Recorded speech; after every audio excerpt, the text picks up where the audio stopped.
یہ جو اگلا ہمارا وقت آ رہا ہے یہ بہت امپورٹنٹ ہے، کیونکہ الیکشن اب ہونے ہیں، ساری چیزیں الیکشن کی طرف جا رہی ہیں، اور جب الیکشن ہو گیا اس کا اپنا مومنٹم ہوتا ہے۔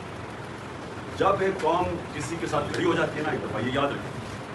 وہ انگریزی میں ایک محاورہ ہے کہ no army of force can destroy an idea اس ٹائم اس کا، جس وقت یہ جو انصاف کا ہمارا آئیڈیا اور آزادی کا یہ لوگوں تک پہنچ چکا ہے۔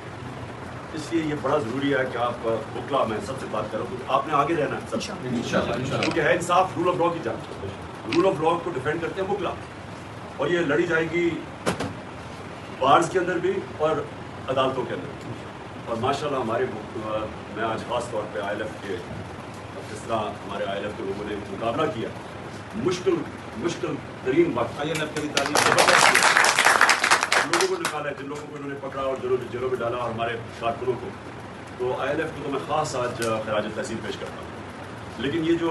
اگلا آپ کے 3-4 ہفتے ہیں یہ بہت امپورٹنٹ ہے الیکشن سے پہلے، تو اس میں آپ کو سب کو الرٹ رہنا چاہیے۔ عدالتوں کے اندر بھرپور طریقے سے آسن تم ساروں نے تم پہنچے ہوتے، سب نے شرکت کرنی ہے۔ یہ جو اب کل سے شروع ہوگی ہماری گیم، اور پھر 12 کو بہت امپورٹنٹ دن ہے۔ 12 کو ایک آپ کو پتہ ہے کہ ایک بڑی تیزی سے ٹرائل چلائی جا رہی ہے، اس میں فیئر ٹرائل نہیں مل رہی ہے تو جگہ میں اس میں ساروں نے شرکت کرنی ہے، بڑا امپورٹنٹ ہے، اور میرے میں کوئی شک نہیں کہ انشاءاللہ جیت ہماری ہوگی۔